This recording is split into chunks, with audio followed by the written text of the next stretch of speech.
What the government funds, the government regulates. Exactly. What the government funds, the government regulates. That should be like, ding, moral of the whole story. That, truly. Yeah. Hi guys, welcome back to my channel and welcome to today's episode of Tea Talk. I am interviewing a friend of mine, Miss Lori Beth Aldridge, and I'm so excited about this episode because I think it is extremely important, especially for homeschooling parents or people who want to homeschool. Either way, if you're interested or you're already homeschooling, I think it's imperative that you hear this conversation and you pay attention to Lori Beth. Homeschooling is under attack. And when you say that, I find a lot of times people are like, what are you even talking about? Like, here goes these crazy right-wing people again thinking everything's under attack. But the reason I'm gonna tell you that I believe homeschooling is under attack, not only because of what's going on in our own country, which we will talk about in this interview, but also because of what has been going on in other countries around the world. Yes, they're not America, but I do believe that there is a worldwide agenda or goal for everyone to kind of get on the same page about some things. And one of those, I believe, is kind of an anti-homeschooling agenda. If you think I'm crazy, if you didn't already know this, homeschooling is actually illegal in Germany. It's also illegal in Spain. And it's not just illegal, it's illegal by threat of, like, you could be punished by being thrown into prison. Oh my gosh, and of course I forgot, I'm fairly confident that it is now illegal to homeschool in France as well. If this episode moves you and you like it, please not only give it a thumbs up, but also please feel free to share it. I hope that you enjoy this conversation with Lori Beth. Be sure to go check out her stuff as well, which I will link down below. So I am very, very excited to have Lori Beth here. It actually feels a little bit surreal. I told her this the first time I met her because I had started following Lori Beth on Instagram prior to meeting her. It turns out we run in the same social circles, which was not a complete surprise because I kind of connected dots, but it was a little bit of a surprise. Like the night that I met her, I was like, Lori Beth? She probably felt so weird. I was like, I've been wanting to meet you. Aloha, it's really nice to meet you. Yeah, it was super fun. It was a very memorable meeting. I started to go to the bathroom and you were like, oh, I was like, oh, I'll be right back. I have to go to the bathroom. Could we pause? Oh, yes, I'll let you go to the restroom. It was a very memorable meeting. It was awesome. And Lori Beth is from Hawaii. That's the Aloha, if you didn't catch that. 20 years? Almost 20, just shy of 20 years, yeah. Wow, that's amazing. Not to get too serious, but we're gonna get serious. You guys know, if you watch my channel, I'm very passionate about homeschooling. I was homeschooled from 6th grade on, and that's where the passion comes from, which on that note, if you've never heard my whole like homeschooling story, even the stories I've told on the channel, I'm not sure what it's gonna look like over on her podcast, but we're doing kind of a collab, so you'll need to check out Lori Beth just for the sake of checking her out because her content is awesome, but also we're doing a collab. So I'm actually gonna be going on her podcast and talking about my homeschooling story. And my homeschooling story is why I am so passionate about homeschooling. I was just saying this to her before we started. My life like completely changed after homeschooling. I felt like in a lot of ways I was living in, I mean, honestly, like a prison prior to that. It was something where like every day of my life I would wake up being like, I can't believe I have to go back here again. And I would just think in my head, this is it. Like there's no getting out of it. Like I don't want to do this. And so when I was able to become homeschooled, like I said, it changed my life in the best possible way. And in my opinion, what I've said to you guys over the last like year or two is that I really think that there are people within the government, outside of the government, that are trying to ban homeschooling, for lack of a better way to put that. And Lori Beth is a little more educated on all of this than I am. So I'm not sure where we want to start with this. Maybe if this feels like a comfortable place to start, how did you, I know the story, the gist, but I think it's interesting if you want to share it. How did you get into homeschooling? Yeah, sure. Well, my children, my oldest child is 9, my youngest is 15 months, and I'm 42 years old. So but amazing. I've been homeschooling for over 15 years because before I had my own children, I worked as a personal assistant to an international rock star. And when we would go on the road, I would homeschool their children, or I would educate their children on the road, if you will. It's so cool. I guess we call it road schooling at this point. Oh, I love that. But to me, it was homeschooling because the children were actually in the Waldorf school, and the Waldorf education philosophy is fascinating to me. Me too. And when we would travel, I'd say, well, how can I best help the children keep up with school? And a lot of times they'd be like, just experience the world. That in and of itself is an education. I'm like, no, but seriously, like, what math problems do we need to do? And what do we do this? Because I was a public school kid K through 12. In fact, I got perfect attendance K through 12. No. Let me tell you, you're sitting in your like graduation ceremony and they're like, and we have a random award for perfect attendance K through 12. And I was like, what lame person is getting this? Stop and it. And it was me. Stop it. No, you didn't. You literally were like, oh, loser. I was like, oh, well, it's me. Okay. That's so amazing. Well, my public school's mind was being brought to the table, and I had a job to do. These were someone else's children that I was responsible for. Yeah. And as their personal assistant, not their nanny, but their personal assistant, I didn't want to bring on a tutor because I didn't want one more personality to manage. Yeah. And also, I have my bachelor's degree in communication for the child and then my 2 masters in children's literature and creative writing for children. Oh, that's right. I just learned that in that group chat the other day. That's cool. Then in my mind and in everyone else's mind around me, I was qualified to teach the children. So I quickly realized, though, that the Waldorf teachers were right. I bought the Waldorf curriculum. Wow. And took it very seriously. Would read to them, make schedules, do the color charts, everything for them. But it wasn't until, I think it was our last tour, we were in Europe, and we were standing on the stage of the Colosseum in Rome, and it hit me like a ton of bricks. I thought, this is it. This is how children need to be educated. This is how real education happens. Because by the grace of God, the Waldorf curriculum we were studying, they were studying ancient Rome. And I was standing in Rome looking at this curriculum and thinking, there is nothing in here that I can't learn by living and experiencing Rome out here. Wow. And that was when I was like, curriculum just out the door. Living life and doing it this way is just so much more beneficial. So I went back and told my then boyfriend that when we got married and had children, we would have to arrange our life so that I could stay home and homeschool the children. He asked me to marry him 6 weeks later, and we got married 4 months later, and we definitely had our baby however many months after that. And then it was time to homeschool. And then we were homeschooling. So that's how my homeschool journey started. And my kids have been homeschooled from the very beginning. Yes. And they're now 9, 7, 6, and 1. Wow. And people always ask what grade they're in. And once you're deep in homeschool world, you're like, it doesn't really matter. I have no idea. We're moving forward. That's something funny too. You said from the very beginning. Do you feel like, I think this is obvious, right? Like homeschooling starts at birth. Like you're just instantly, there is no pause. My son's in a homeschooling group right now, and people will be like, how old is he? And I'm like, well, he's only 3, but to me, we've been schooling him from the beginning, like reading books, trying to teach him letter recognition, like moving his pace and learning in life forward. Sure. So when you said that, that made me think about that. Sure. Well, if we want to look at it through the societal lens, if you will, when you put babies into daycare, there is an infant room teacher, there is a preschool teacher, there's a 2-year-old teacher, and so that the teacher role just becomes whoever is their main adult influence in their lives. And we have turned it into a formal expert title where you have to be an expert.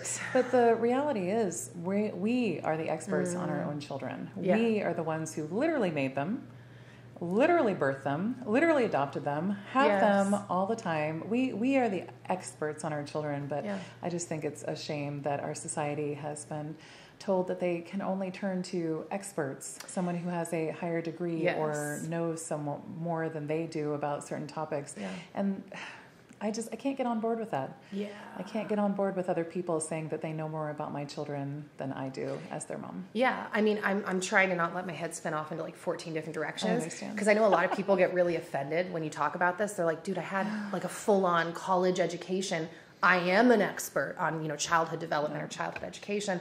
But, we were talking beforehand, I think, maybe I said this at the beginning too, that homeschooling completely changed my life.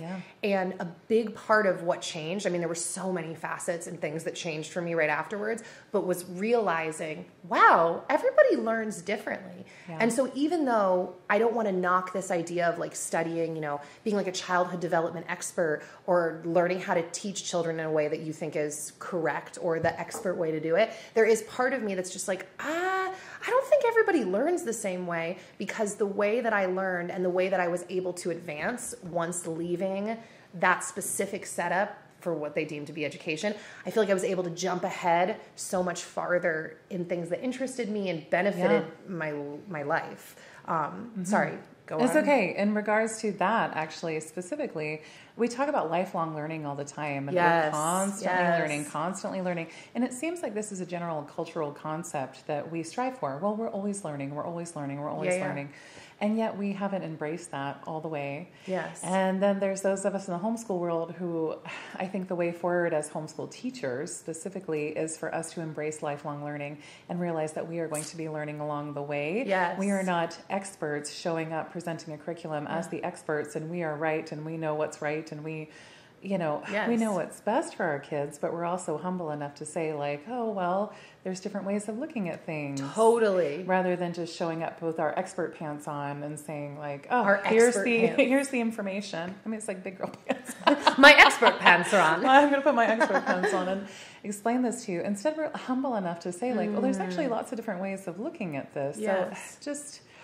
I get really frustrated with how does people present information to kids and act like we cannot present information to kids or that it doesn't count as education. So when we have our babies at home, we're teaching them about the world. We are their teacher in the purest sense. Yes. And lifelong learning happens from birth until we die.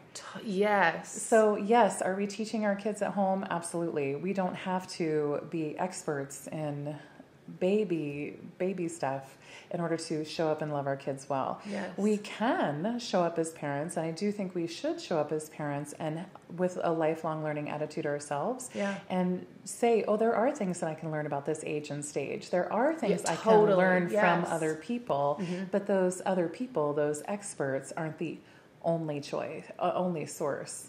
We are also a source. Yeah, I mean, literally, I know I said this before, but as you're saying this, it's like my head's spinning off 42 different directions. I keep wanting to make comments about that article you sent me, which we're gonna loop into. But yes, the expert thing, I completely agree. I have a friend recently that said to me she had never considered homeschooling till she saw me talking about it in a video, and the thing that flipped her switch was when I said that when I left school, I honestly feel like I had lost like a love for learning. Yeah. And that was one of the things that my mom said to me when I first came out. She goes, no, we kind of did it illegally, so hopefully there's no retroactive punishment. Like, we didn't actually do homeschooling through the government for 7th and 8th grade. And she goes, you need to learn to love to learn again. That's what we're focusing on. And so her whole thing was like, what do you want to learn? Let's bring this passion to life. And she actually was a big part of guiding me and making me realize that I loved history. I thought history was just very like, oh, all these dates and this and that. My mom was like, history is people, history is stories, history is life. And she really reignited a passion. I can't even say reignite. I didn't even know it was there until I had gotten out of a school setting and was able to approach it in a way that made more sense holistically to me and my family. And so that's a separate thing. But I think about that when you talk about learning for life, because I didn't have that mindset till I left schooling. And I was in a private Christian school, so it wasn't like when people maybe sometimes bash public schooling. Like, I had an upper echelon education, I guess you could say, and I hated it. I didn't enjoy my public school education, and I'm starting to figure out why at 42. And it's through books, and it's through lifelong learning. It's me taking the time to read for myself and understand things. So I do read for the podcast, but I also read for myself too. Sorry, it's so dry here. And I know. I'm literally like, I'm parched. I read for myself. And so I've read John Taylor Gatto's book, Dumbing Us Down and Weapons of Mass Instruction. And that makes sense to me now. Yeah. The things I hated about my public school education made sense gave you to words. me. Exactly. So now I have the words to really process that all the way. And I do think it is my responsibility to process my feelings on education instead of just coming to the table and being like, I think a lot of people assume that some people homeschool because they hated public school themselves. Well, that's not the whole reason. Elizabeth has a lot of reasons she thinks we homeschool. Go on. That's true. We'll circle that. But I'm also reading a book called Hold On to Your Kids. Have you heard of this book? Oh, no, but I love that title. I do too. But it's also not just for parents. I think it's for anybody. Who grew up in our peer-oriented society. I've always kind of felt like in school, it was the blind leading the blind. Like, I mean, it that was makes sense. The students and peer stuff and yes. peer politics yes. constantly dictating our lives. When you ask me about what it is I learned in high school, it had nothing to do with the actual content, everything to do with the peer politics of everything. So, and hold on to your kids. The authors who are a pediatrician and a child psychologist actually refer to a peer-oriented culture and how we've stopped tapping into generational wisdom. I mean, yes. And so we are the products of that. Yeah. Despite our age difference, we're both experiencing that. And so we're coming to the table as parents with a peer-oriented way of looking at life. And I think that's really hard. Oh my gosh. Dude, when I left my private Christian school and I enrolled in our local community college, I was instantly like so much happier, not only because of the different things that I was being taught. I told you I tested into like an advanced English class, but on top of that, and I want to relate to this, I don't want to get off on a tangent, all the things like being able to go to the bathroom without having to ask for it. But the thought's escaping me. You were just talking about peer-oriented. Yeah, the fact that I was able to be around different ages, because in a college setting, there's full-on adults there, and then also, you know, older teens. And being able to be around those wider age ranges was something that I instantly treasured. Like I instantly noticed the difference in how we were all engaging with each other. Yes. In fact, now that you think about that, I wish I could remember her name. In one of my communication classes in college, and one of the things I loved about grad school is that I was the youngest student in there. And everyone else, it was such a wide age range and different professions. And of course there were teachers in there and librarians and then writers. Yes. And, gosh, I felt like I was exposed to the real world. Like, yes. Not like in this fake prison where we're all the exact same age and we don't really know how to give each other advice. Right. You know? The blind leading the blind, right? When we categorize stuff like that. And in this book, they actually go so far as to talk about the secularization of our society in general and how it's even made its way into churches.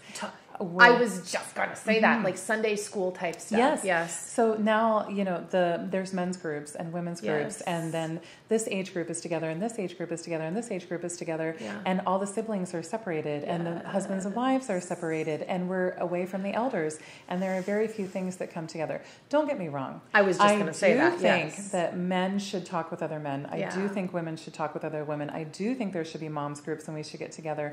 I also think that we have got to put more emphasis on the mixed generations coming together. Yes. My homeschool children would probably not feel comfortable being with kids only in their age group. Then again, maybe they would. I would have to I know what you mean. I know what you mean. And be separated from their siblings. It's not that they can't be separated from their siblings. It's just like, why are we approaching religion, something as important as your spirituality and your faith, separate from each other? There's a whole documentary that I watched around that, and I'm kind of with you where I'm like, I'm not 100% in that camp, but I think they make very interesting, worthwhile points when they talked about like the development of Sunday school and how it was essentially mirrored to the public school setup of like, okay, we separate them into different ages.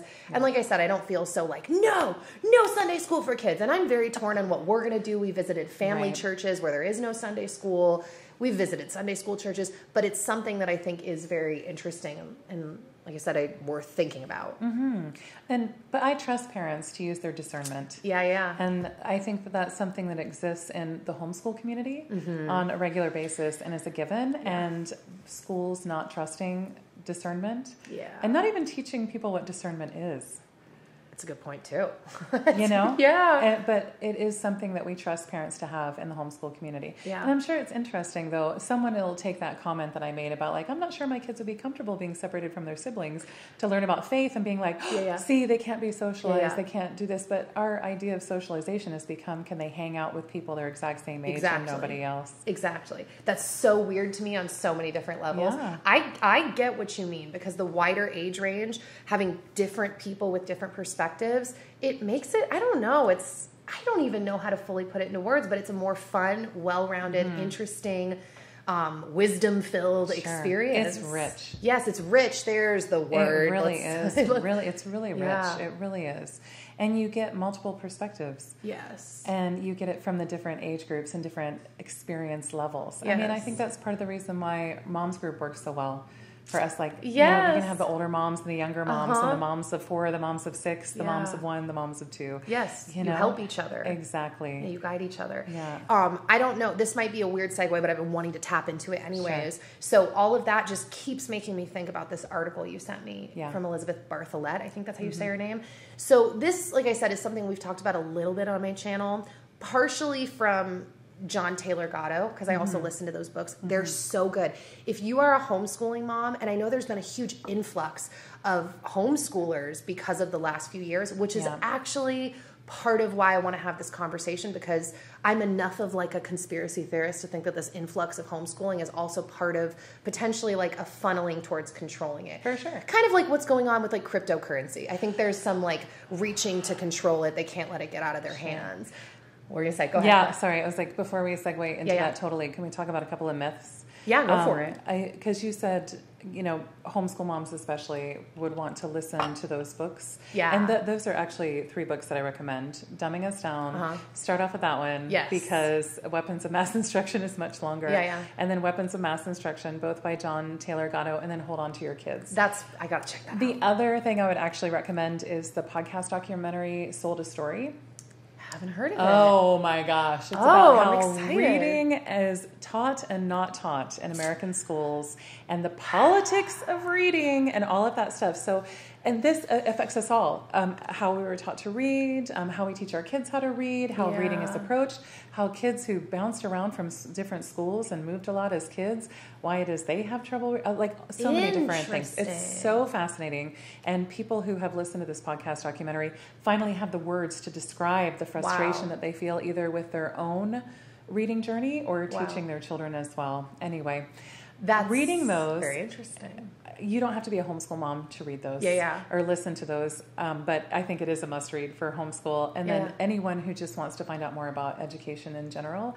And then so reading. You mean just all of those books? Or are you talking about this? Read them all. Yeah. Listen to them all, whatever it takes to get that information in your head and in your heart, so you can come to the table in conversations like this with more information and words for how it is you're feeling, and tapping into your intuition that says something is off here, but I don't have the words or the information to describe what.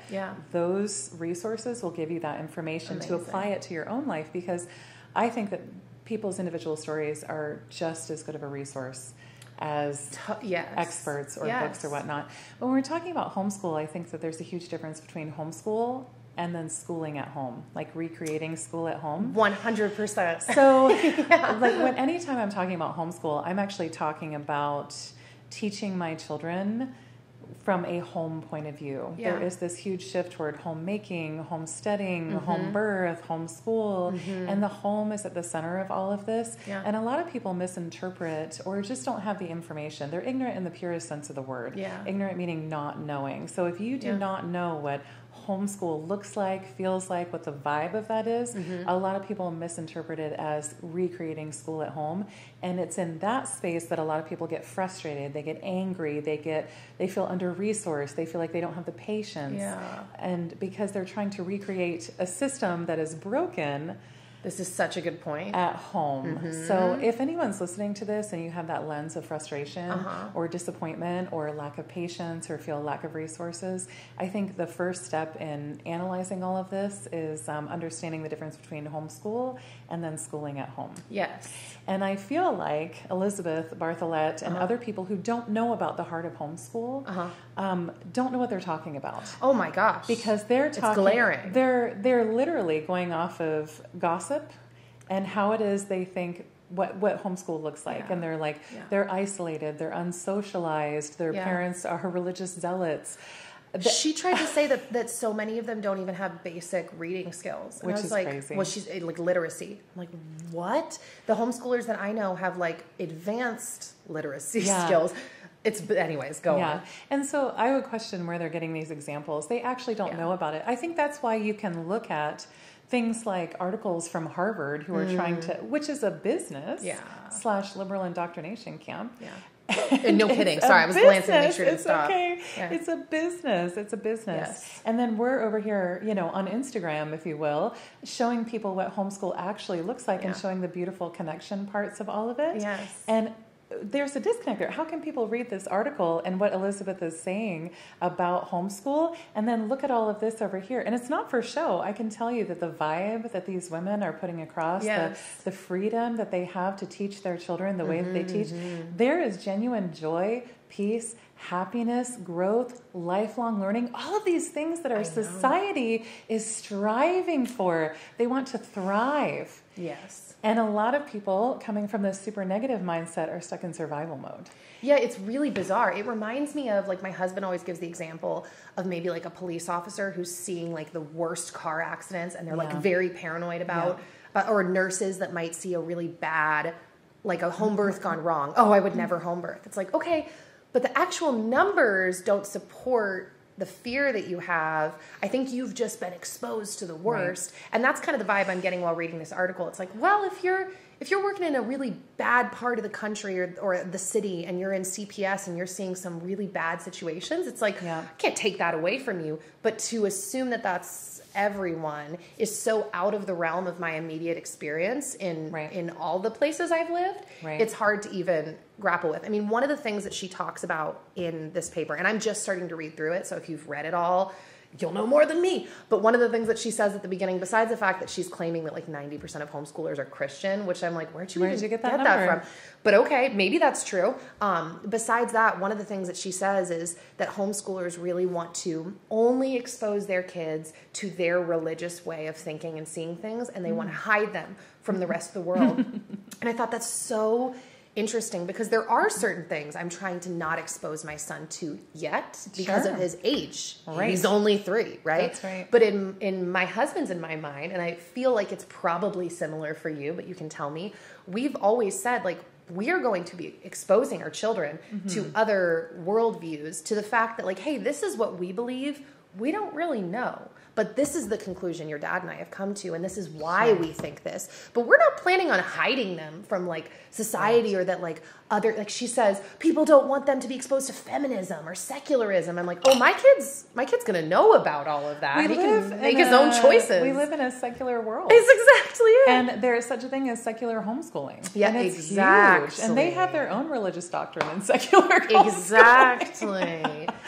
It's so interesting because you're not outsourcing your parenting. You're not outsourcing any part of your parenting, and that is criminalized. There are people who believe that you and I, because we refuse to outsource our should be stuff, in prison. There are literally people who believe they should be in prison.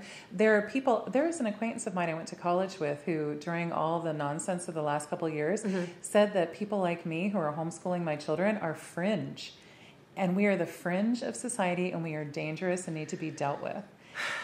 I operate from the stance that there is no one-size-fits-all answer for anyone, ever, when it comes to anything. And so it's so interesting that we would be pigeonholed into, like, you are only trying to teach them this one way, when literally the entire basis of my podcast, my life, my parenting, everything is honoring the individual and saying there is no one-size-fits-all answer for anything ever. Let's start tapping into perspective. Let's put on different lenses. Let's look at the world from a lot of different ways. We're actually encouraging that. So it's so weird because I feel like the disconnect in our world is huge to begin with. Yeah. And then the disconnect from our children, we're encouraged to be disconnected from our children. That's we're exactly encouraged to outsource our parenting and just like see them a couple times a day and enroll them in all these things and keep them super busy. And what? For the sake of what? Yeah, for the sake of the society, to be a better worker. Yeah. And the irony of that is, I hate the word worker. I joke and use that word, a worker. Even though in some contexts it could be good because you're a hard worker. But that's actually the irony, is I think that there are a lot of homeschoolers that, not to say they're better workers than public school kids, but I've seen some homeschoolers, I'm like, okay, you are like really focused and driven. Self-driven. Yes. Self-directed, because they have been exposed to self-directed learning, not you need to pass this test in order to prove that you're smart. Yeah. They haven't been pigeonholed into you're in the dumb class, you're in the average class, you're in the advanced class. Yeah. They haven't been pigeonholed into those things. Yeah. They are allowed to show up as themselves, which also brings me to another point. Well, I was challenged this week by someone who basically said that our society is obsessed with the nuclear family and individualism, and that public schools fill that gap. And she never really quite explained what the gap was in that. But it was really interesting. And I'm grateful for her comment because it highlights some misconceptions. I think that we don't have an individualism or an individualistic problem in our society. I think we have a narcissism problem. There it is. In our society. Yeah. And I can get on board with that. Yeah. Our children are taught to be consumers. We're encouraged to be consumers. We're encouraged to look at me time. We're encouraged for all kinds of crazy things that are unhealthy. Yes. And it's the lack of honoring the individual that's causing problems. Totally. People are grasping for, look at me. I'm matter. I'm important. Yeah. Purpose, worth, all of these things that you find in motherhood. I'm sure we all find in motherhood. And then how we show up as homeschool teachers and how we show up in our communities and all of that. We have things that we have to work through, and we grapple with purpose and worth and all of these things, but we're showing up and we're doing the work. Yeah, yeah. But that has nothing to do with individualism. It has everything to do with the narcissism and trying to break away from that. So I feel like it's another one of those myths. Yes. It's semantics, but it's really significant semantics, because I think it's in honoring the individual child and honoring the individual mother and honoring the individual families that is where that sense of belonging, that genuine sense of belonging comes in. And I don't think you can get that in public school. Yeah, I don't either. And I don't think it's very odd to say that there's an obsession with the nuclear family. To me, when I feel like you look at, like divorce rates or fatherlessness or whatever, I don't even understand how you could say that there's an obsession. It's like, well, it's an obsession we're not really doing very well at, then are we? Like, that's where my mind goes. So strange. But I think what people are trying to get is these core things that make us human. And the public school cannot provide that for us. Government schools cannot provide that for us. And so if we can hold on to those convictions, so why are we talking about this when we are supposedly talking about homeschool laws and protecting our homeschool freedoms and things like that? I think it's because we have to have the conviction. Yes. We have to understand our whys. We have to be able to stand up in the face of disgusting articles and panels that misrepresent us, misrepresent our children, misrepresent homeschool in general. We have to be able to look at that and say, you're mistaken. These are our values. These are how we are aligning our actions and our values. Yes. And the best way we can do that and provide our children with a sense of love, security, belonging, the honoring of the individual, and encourage lifelong learning. The best way we can do that is to homeschool our children. Exactly. So I'm right there with you.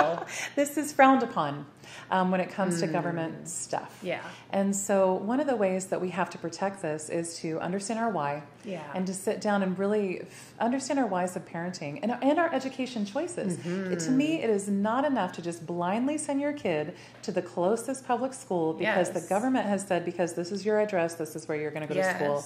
I don't think that is automatically the best solution for that child. And so we're faced all the time with public education, though, and what it is we're going to do about it. And it's so complex. Oh, my gosh. So this isn't that deep or profound, but just thinking about how you were saying, like, sending our kids off to just the local school or whatever. One thing that a lot of people say to me is they'll say, well, how can you be an expert at everything? Like, how are you going to teach your kids everything? I don't know how you feel about this. I have felt from the very beginning that it's not necessarily my job to teach my kid everything. I feel like I'm the ultimate guidance counselor. That's how I've always felt. Like, I will be able to teach him things, if God willing we have more children. I will share with them everything I know, and I will pour my heart and soul into them. But I'm supposed to really be observing them and their passions and their gifts and their callings. And if there's something that they're into that it's like, I can't really meet you there, and I maybe don't feel like I want to, like I can't dive down that path, or I'm not going to be able to match them and they're clearly skilled, then I will seek out someone to help my child, whether that's a class or a tutor or a club or the right curriculum or something. I just feel like I care more about my kid than the local guidance counselor will care about my kid. And so I have to steward that time, protect them, and bring them the resources that they need. It's not necessarily all on me. So when people have asked me that, I'm like, I'm not going to be his only teacher for forever for me. So that was something I thought about. I love that so very much. Yes, let's talk about that. It's like real hard to get centered on this one because this is complicated. And I will say that this is an incomplete thought. Okay. But I feel like those questions of like, well, how can you be an expert in everything is a product of our expert-focused, expert-centric society, which is a facade. Oh, come on. It's just one person's opinion. Like, how can people be infallible? So we've learned anything in the last 2 years. All the examples that we've given, and this is a really uncomfortable thing to say out loud, it's a hero complex. Okay? That's good. So you said police officers, nurses, teachers. Yeah. They are up on a pedestal, heroes. It doesn't matter if there are teachers who are molesting children. It doesn't matter if there are police officers who are doing things that they shouldn't. It doesn't matter if nurses who, like, nurses and doctors, they make mistakes too. They are human. Yes. They are human. But because of this, like, hero complex, I'm also going to say something kind of uncomfortable because I also feel there's a hero complex around motherhood.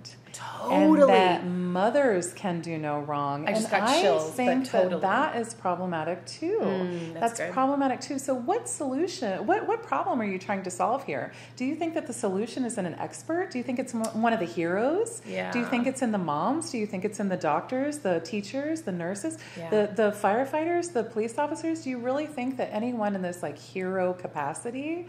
We've done everyone a huge disservice because then all of those people feel like they can't mess up, mothers included, right? And so what problem are you trying to solve by constantly turning to experts? I think that what we're actually trying to do is, again, that purpose and worth. Are we good enough? Can we do this? The answer is yes. And you're not just doing it alone. Homeschool is not just the influence of the mother or the father or whoever is teaching them. It's the influence of so many. Yes. We're part of a community. Yes. That's why I plugged Logan into a community like right away. I know he's only 3, but it was like, we got to get this. I need other moms. You need other kids. Like, even if it wasn't a formal community, you are still part of community. Exactly. You really, really, really are.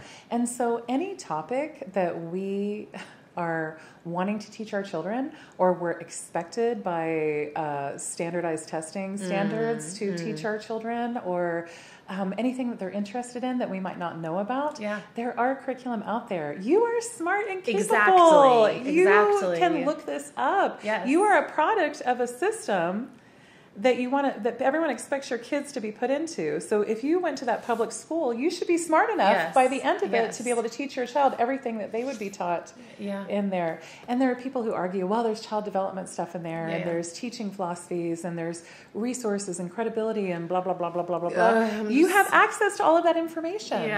Still, you have access to all of it. And if you're having an issue, you can say as the parent, like, I'm having an issue with this, let me find a resource. But you know what? I like to tell people, and I think it's so important, my peace doesn't come from just textbooks. It doesn't come from experts. It comes from perspective. So I use perspective as a resource. I gather other people's perspective on things, not their opinion. There's a huge difference between opinions and perspective. What do you mean by that? Well, I could tell you what my opinion is and just dump it on you. And then you have the choice to take that information, the words I just shared with you, and view it through the lens of, oh my gosh, well I disagree with her opinion, or, oh, I totally agree with her opinion. And so you can just take it at face value, or you can say, interesting. That's her perspective on life. That's her perspective on that topic. So you're saying you're using the words more as the listener, how you're choosing to perceive it. Interesting. So we need to be stopped. Experts have opinions, right? They do. And they like to say our opinions are facts. Our opinions are the end all be all. And it feels less like they're sharing their perspective, but forcing their facts down our throat and refusing to acknowledge that there's more than one way of looking at things. So I do think that there's more than one way of learning. Right. Keep going. Sorry. So, I mean, it is partly in the presentation and how people present things. And anyone who presents things solely as facts and solely as opinion, I'm like, ooh, I bristle. That's where your discernment comes in, right? And as the listener. And so I could, even if people are being brash in their presentation of opinions, I can still choose to say, oh, that's just their perspective. So it's not like, it's a communication issue, really. Totally. And I do think it's slightly semantics. And also, I think that perspective can be an awesome resource. Totally. I feel like there's a lot of talk in the last few years, especially around the concept of like, media literacy or fact checking things and understanding where real facts are coming from versus like, fake news and fake facts that are not reliable. And I feel like so many homeschoolers that I know actually have great media literacy in the sense that they're not, like when they talk about this, I feel like the conclusion always comes down to like basically just tracking down if it was done by an alphabet agency, and then we know we can trust it. And it's like, but isn't there more to it? Like, where did they get their funding from? Oh, 100% project. I think part of having media literacy is understanding who's funding the media. Just follow the money. Like So I know a lot of homeschoolers that I feel like have great fact-checking literacy because of this openness and this awareness that like, everyone's bringing their perspective to the table. Anyways, go on. Sure. I also think that community can be a resource too. It's so interesting because people think that you can only learn music from music teachers. You can only learn, whatever. You can only get great book lists from librarians. You can only get this from this. Well, actually, there's so many people within your community that can come together and teach each other. And, there's so many wonderful resources. And I think that cannot be found in a textbook. That is found in person-to-person, face-to-face interactions. Yes. Part of maybe this is a subject change, maybe it isn't. Right as I started talking, I'm like, is this even flipping off into that? I don't know. We'll see. For me, I felt like in school, I did not vibe with the way in which they laid things out. Even, like I mentioned to you that when I tested into the college, I tested into like a higher level English class. The way in which they taught English never made sense to me. Like I could write papers that would get graded really well. I knew how to properly form sentences, how to convey a thought, but the way in which they taught rules, this is like kind of a perfect example. I feel like I really grasped English from reading, not from their rules. And so for me, it felt like the weirdest way to teach something, and like I was being set up to fail. Like I would fail certain tests when the reality of the situation was that I was actually more of a proficient communicator than maybe Sally next to me who got an A on the test because she knew the rule and how it should be laid out. It's like, she's not going to be sharing these rules when she's, in a conversation with someone or in a debate or giving a presentation. And so really that's something like, speaking of textbooks, I am so deeply convinced that, and this was a quote, I think, from John Taylor Gatto that he said this, that everybody learns in as unique of a way, this is not worded properly, but like as their fingerprints. Yes. That learning is as unique as thumbprints, fingerprints. And when he said that, I was like, I just got chills again. I'm like, that is... Right. And the only way to do that is to honor the individual. Not shove one kid into a class of 28 plus and teach them the exact same way and basically test them on whether they'll be able to spit out the right information. And then if you can't, you're stupid. Right. And you'll be labeled stupid forever. And your chance of advancing are little to none. That was my mom's like saddest thing when I left school. She like looked around at me at the car and she's like, I don't like that you think you're stupid. You're not stupid. We're going to change this. And it was devastating to her, which I could see now as a mom, that I literally just thought I was stupid. Right. I think what a lot of people are talking about, and even to a certain degree, this is hard for me to say, even Elizabeth Bartholet, I think that what people are grappling for is they see the need for change. Actually, I think she's a little bit different, but we're not going to give you the benefit of the doubt. I was trying to do the benefit of the doubt, and I'm like, it's like conforming. They want it to be conformist, while also it's like so hypocritical. It's crazy. Read the article. It's like, wow. I think people are after education reform. That's why we have levies. That's why we have all kinds of things. That's why we have hero complex stuff. That's why we have all of this stuff, is because we want education reform. It's a lot of really good people coming together and saying what we have isn't working. We need to change. We need to make changes. And then also people being really comfortable and not wanting to change and not knowing how to change. So they're saying we need change, but also I'm just going to send my kid to the closest government school because that's just what people do. And then I'm going to support it. Gosh, it's so weird to live in a society where something is like just deemed, this is just what it is. It's just what people do. It's just what people do. And so homeschoolers are threatening that way the whole industrial complex of schools and what it is they're actually teaching and what it is they're there's just so many things. So people are pulling their kids out for all kinds of reason because they recognize the need for education reform and they're taking a stand on it. Yeah. And it is exciting, but it's threatening the system. Yeah. And for example, the area we live in, people say that there's this huge influx of people and yet enrollment is down in schools. I mean, what do you even do with that? I don't know. Well, I mean, if those are the facts, yeah, throwing more money at it to me isn't going to solve the issue. And then trying to control it all too isn't solving the issue because, I mean, homeschool is under attack. And it's changing so rapidly. Yes. I'm afraid, like you, that there's going to be a huge grab for control. And one of the blanket ways that that could happen is making homeschool federal. Like regulating it on the federal level, and we do not want that. We do not want that. We do not want that. Has everyone taken note? We do not want that. I moved from Hawaii, a not very homeschool-friendly state that requires standardized testing and reporting to the state and all of that, and it's a mess. It's an absolute mess. They can't even keep track, the Department of Education out there can't even keep track of the students that are in their schools.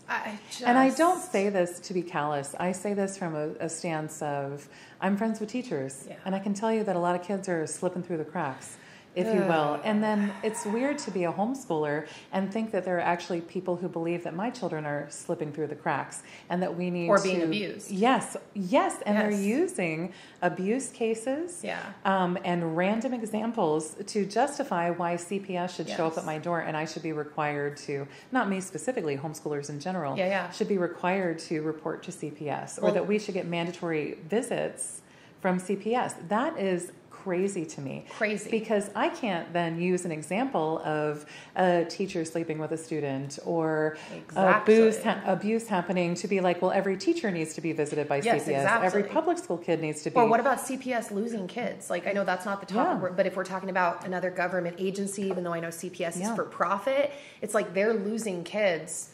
Like, it's one of the highest rates of human trafficking. I don't want to spit out a false fact, but you can go do some digging into this. This is legitimate, that a lot of kids get lost in the foster care system. Right. And, they would say, well, these kids are troubled. Are they running away? It's like, it doesn't matter. That's the point. I love my kid. I'm going to keep my kids safe. You don't have the greatest track record. Yeah, for sure. For sure. And that's how I feel about the DOE. That's how I feel about CPS. And it's so strange that they think that their messed up system is going to come in and somehow save my children. Yes, exactly. And your children and everyone's children. And it's just like, there's a need for reform and that is not the solution. Yeah. So I'm a little concerned in like the next 5+ years. And I think we're probably on the same page with this. And I hope I'm not derailing your thought. I think it's in the same vein that there is going to be, like, I think that the media is obviously used a lot to further certain agendas. And I've been a little concerned that there's going to be something that blows up or that they're going to make look like it blows up within homeschooling in order to get some traction for some of this stuff that they're trying to make happen. Are you just agreeing with that smile? Yeah. I mean, she mentioned the Duggars in here in her article, and I was like, that's who I've been waiting this whole time. I've been thinking this whole time it's going to be the Duggars. They're going to blow up the Duggars. And she mentions them. Crazy. Yeah. How on earth are the Duggars me? Right? How on earth is that even like a parallel example? I know. It's just crazy to me. Well, I don't think it has to be necessarily one big giant bomb of something that goes off. I actually think it's little things like ESA and school. What's ESA? School funding bills and like everything. That's why people need to know about this. Yes, please tell us, Lori Beth. Tell us. Oh my gosh. So school funding, school choice is, and I just did a podcast episode about this with Abby Ranella, and it's a must listen. Okay. But just know that there's a lot of ESA. You'll see ESA. Is this like Harmony, Tech Trap? Yeah, well, kind of. That's a public school partnership. And so what people want education reform. These are good people who want good things for their children. Yeah. Okay, and I'm a good person who wants good things for my children too, right? And people are thinking that if the government just takes the funds and gives them to individual students and lets them follow the students, including homeschoolers, like you get $1,800, you get $1,800, you get $1,800. Now you have school choice. Well, we already have school choice. We already have choices as to where we send our kids. Whether those are, I do feel sorry for people who say, well, not everyone can afford to send their kid wherever. I do feel sorry for the limitations that are put on families. I really do, whether it be school guidelines, but different entrance things that they have, whether that be cost associated or just finances or even grade level or whatever it is. But also every school can't accommodate every single person's choice, So we already have school choice. We truly do. Yeah. Even when it appears that we don't, we do. And now they're trying to say, okay, we're going to throw money and it's going to follow the student. And that means we're also going to fund homeschoolers.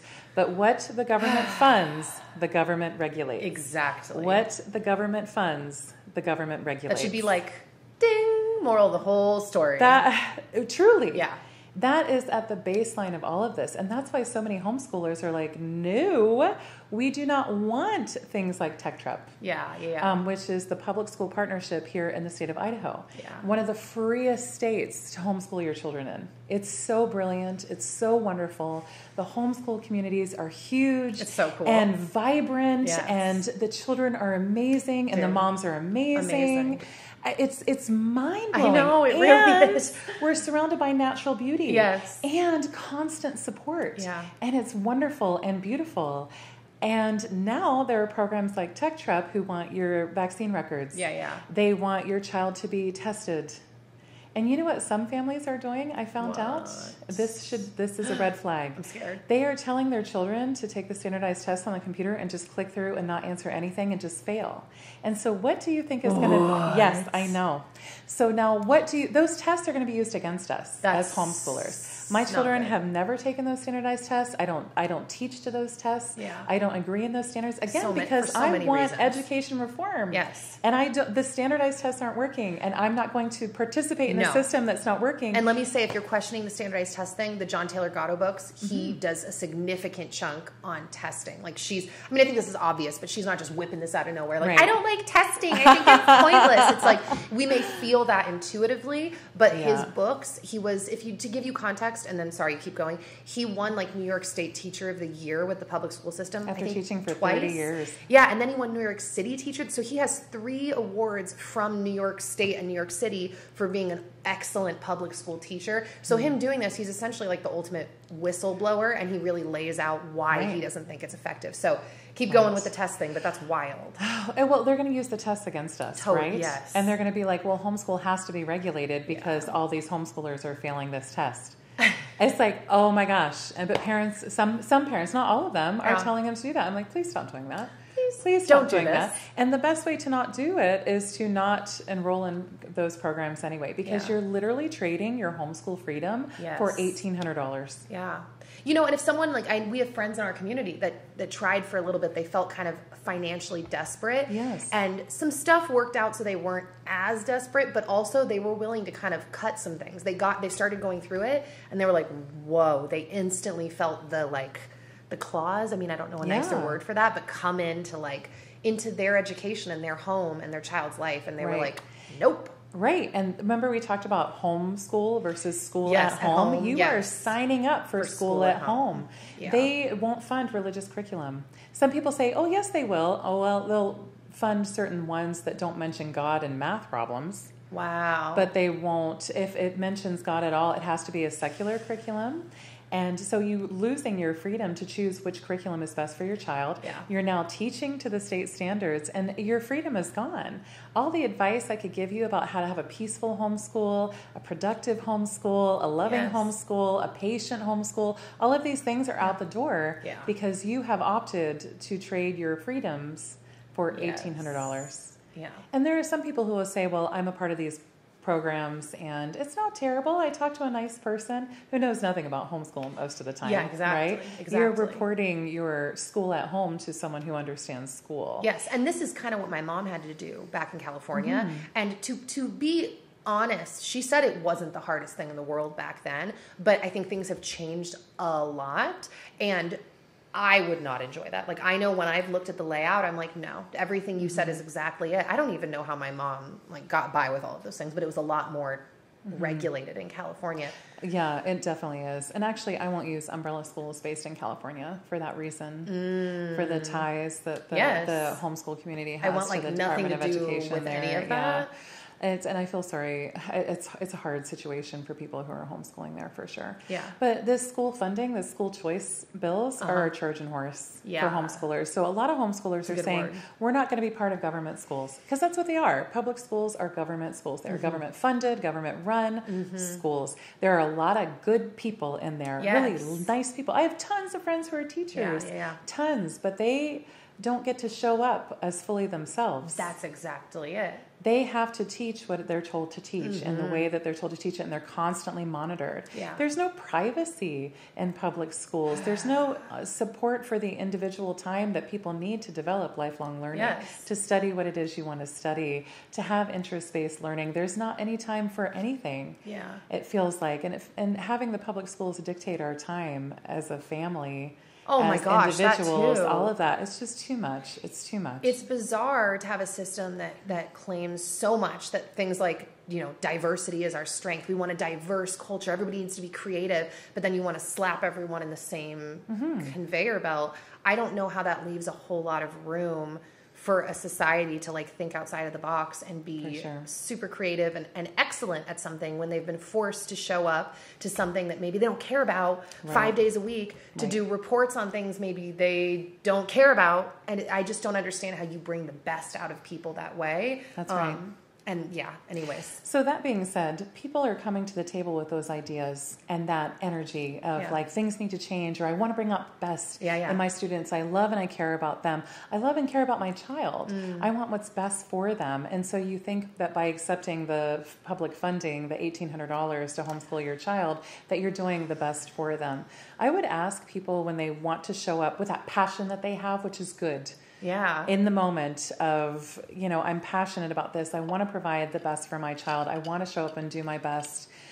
That they have to widen their lens and their timeline for what that looks like, right? So it might seem like in the moment that $1,800 is a great idea.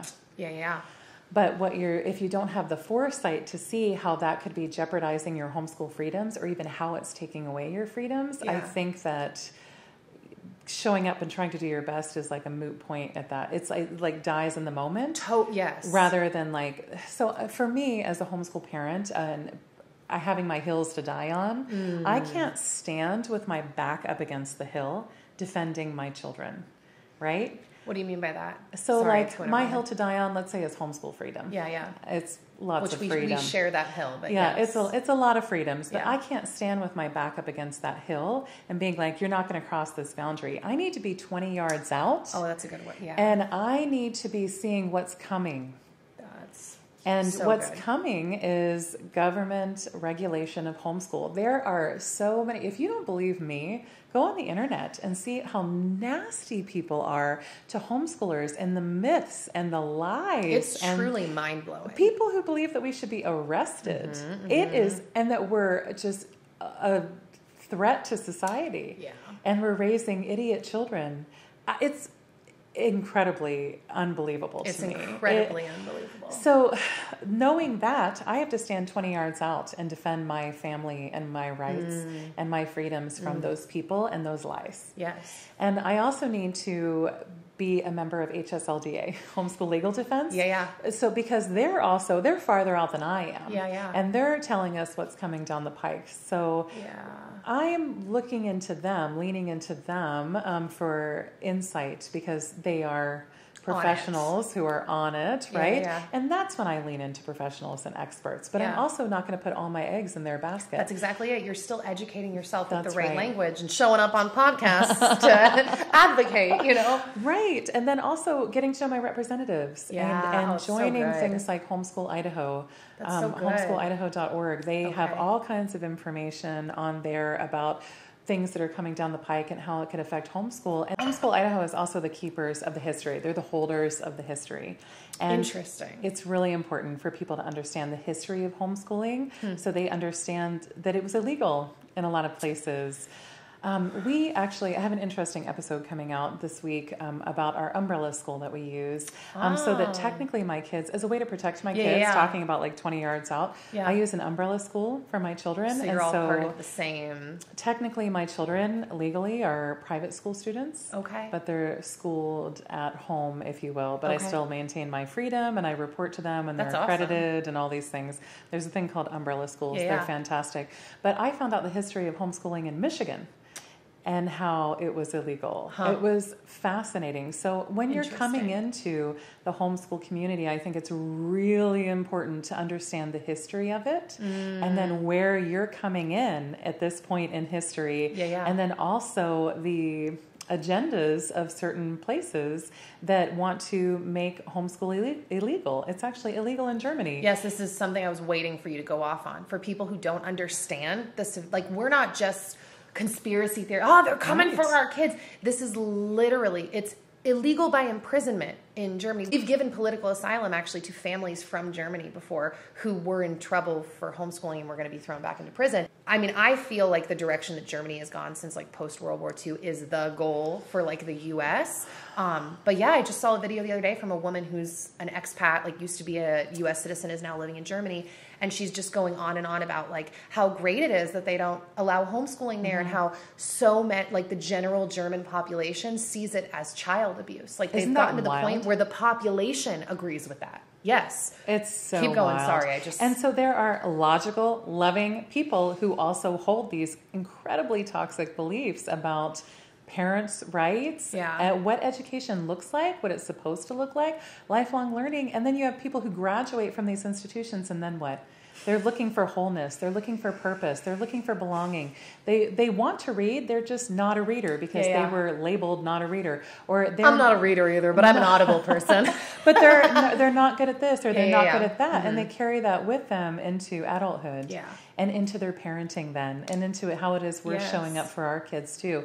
So it's like a double layer. We have to show up and do the work on ourselves and really reflect and understand where it is we came from, and then also show up for our kids and do better. And so understanding our personal history and then the history of homeschool are two very important factors when you're defending all of this. So I cannot recommend homeschool HSLDA enough, Homeschool Idaho, or any of the state homeschool organizations.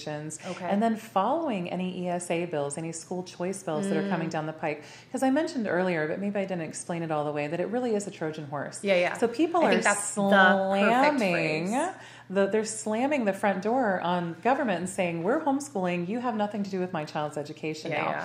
And then they're opening the back door and saying, but I'll take your $1,800 and your standards and your requirements and I'll do all the paperwork.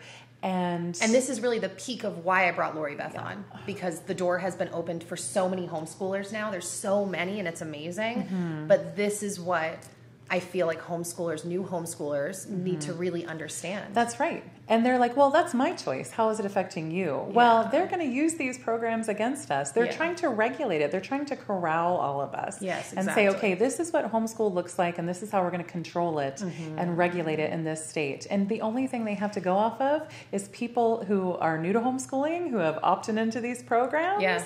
And who are failing the tests on purpose, and they're going to say, no, we actually need to regulate all homeschoolers now. So even though there's the choice now, and choice is being presented, people really need to look with a discerning eye and a discerning ear at the choices that are being presented and understand what can come down the pike. Because be aware of Elizabeth Bartholet and the Harvard homeschool panel and all of these horrible things that these people are saying. Be aware of it, because people are going to say, Harvard says that homeschool should be illegal. Harvard says this, Harvard says that. Never mind, it's this one woman's opinion. The thing is, even if you're not going to be someone who's like an advocate or going on podcasts or going to your local government, whatever, I think because, in my opinion, so much of the goal, or how they move the goal forward of making this illegal, is through media and cultural influence.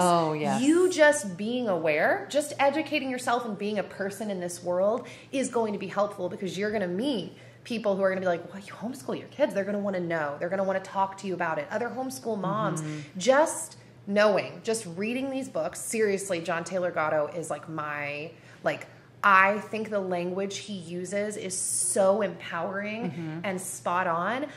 And then the other book that you mentioned, the podcast that I'm going to listen to. Oh, Sold a Story. Sold a Story. I think that it's just, even if you're not going to advocate for any of these things, for you, for your homeschooling journey and for your community involvement, whatever that looks like, I think it's so important to keep just diving down these wormholes. I sidetracked you again. I'm sorry. But it's okay. It's really important for people to understand it and the effect that they have, because you're also, when you're homeschooling, yes, it's you teaching your individual family, teaching your individual child, but you're also part of a bigger homeschool community. Yes. And it's really important to be aware of that and to know how it is you're contributing to that, even inadvertently. Yes, just like you were saying, like failing a test on purpose. Yeah. It's interesting when you talked about the history of homeschooling. This is, on a side note, something that I want to research more, because in John Taylor Gatto's book, he talks about that, like, when public schooling was implemented, he says it was not something that was like welcomed by all and like, yay. He's actually claiming, if I'm not making this up, that there were towns where like the parents had their guns. They're like, you're not taking our kids. And they had to supposedly bring in like the National Guard. So I'm very confused, because then Elizabeth Bartholet in her thing says, oh, no. Homeschooling has been widely accepted for like a or public schooling for a very long time. So, it's good to hear these different perspectives, do your own fact checking. For sure. Just because she's from Harvard, it's like, well, John Taylor Gatto is like a Stanford, like they're both from Ivy League institutions. So where do you land? Right. And like, we have to be able to look past those words too. What, Ivy League institutions? Yeah, like Harvard. You see Harvard and you can just, it's a business. Totally. But it's interesting in comparing like business. John Taylor Gatto to her. It's like, okay, you both are products of these upper league schools, but you've come out with very different conclusions. And so this is a lot of information. And I think it could be perceived as a heavy, if you will. It's a real heavy that we have to now protect our homeschool rights, protect our homeschool freedoms, how it is we homeschool affects other homeschoolers, and all of that. And also trying to create a loving space for our kids. Yes. But I want to encourage people that you can do both. You can do both. And you show up full-time for your kids. Yes. And you show up part-time for the community. Yeah. You really, truly. And by showing up for the community, you're also showing up for your kids too. And just understanding the laws and the rules and the regulations and opinions and countering that through your example. Because the best thing you can do is show them. We could talk about it all day long, but we can show them, and not through standardized tests, but the way we live our lives, the way we show up for our kids, the way we value lifelong learning, the way we study history, the way we study everything, and then show up in an articulate way to counteract all of this, because a time is coming in the very near future where we will be asked to stand up and counter this. Yes, exactly. I'm very happy to know you. I feel like you were, not to be too deep or weird, but like brought into my life for a reason, because there really aren't, I don't want to be like, there's no other hills I'd die on, because there are, but homeschooling changed my life it changed my soul so significantly. I'm like overly attached to this freedom because I see what it did for me. But I'm a new mom essentially, right? And I am still so new as to like, what does this mean? How do you fight this? And so knowing you and how not only well-spoken you are, but how much involvement you've already had within your previous community and now this one, to just fight for the rights of your kids. I'm just really glad to know you. And I feel very like, oh, good. I'll link arms with her. Where are we going, Lori Beth? Nikki, I appreciate you so much. The passion that you show up with around this topic and motherhood in general, it's really important. And it takes a certain level of bravery that a lot of people avoid. And so I really appreciate you being brave and showing up and talking about the hard things, because it makes a huge difference in people's lives. I really appreciate you. I don't want to just end it there. Is there anything else you feel like you came into this like, oh, I got to say that, or I just want to let them know this, or send them off on a final note, or just anything you want to say? I don't want to just end it without giving you that opportunity. Sure. It's a big task. Parenting is a big task. Homeschooling is a big task. Living our convictions is a big task. I think that at the end of this conversation, with all of the different information, and I'm sure people are wondering how to move forward, right? How do you move forward? And I think the best thing that anyone can do is sit down and just reflect. on where it is you see yourself in this entire conversation, where you're at, where you'd like to be, and what steps you need to take in order to get there. And just really, for me, it always comes down to figuring out your values and then aligning your actions with your values. Yeah. And, you know, sitting down and understanding that and identifying your values and then taking action on them can mean huge things like packing up your entire life and leaving Maui and moving to Idaho. Yeah, exactly. Right? It can mean so, but it's exciting and it's good. And the more that my family has done that and that I have done that, just taking the time to sit down and really identify our values, writing them down, talking about them openly instead of having it be like this heady concept. Yeah. Putting a pen to paper and writing down our values, talking about them, and then figuring out our action steps next. And I can't tell people what that's going to look like, right? Yeah. Because it's about honoring the individual. And there is no one size fits all answer for anything ever, right? So if you, as you're leaving this conversation, I hope that you will take the time today to sit down and reflect, write down some of your values around this topic, and then next, in your next self-reflection time, because it can be a bit much at once, write down action steps that are going to get you closer to living out those values. And you're going to find so much peace in that simple exercise and so much clarity that a lot of this like overwhelm that we feel when we come to topics like this and that heaviness just kind of dissipate. Yes. And to me, that is like the secret to motherhood and the secret to homeschooling. I love that, Lori Beth.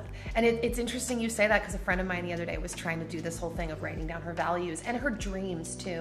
And she was saying she found it kind of hard to actually like really get it out. But once she did it, she was like, why was that so hard for me to say it? And it gave her a sense of clarity. So just to echo that, I had a friend that just did that, and she really benefited from it. And I love it. So thank you for that. Yeah. So yeah, guys, be sure to go over, and I'm gonna have all of Lori Beth's links down below so you can check her out online on her socials, her podcast. And then, like I said, we might end up putting this up around the same time. We'll see. Speaking of homeschooling, he was next door with grandma. So check out all of her stuff. It'll be linked down below. And if our podcast episode is up now, I will link you to that down below as well. Can you say bye?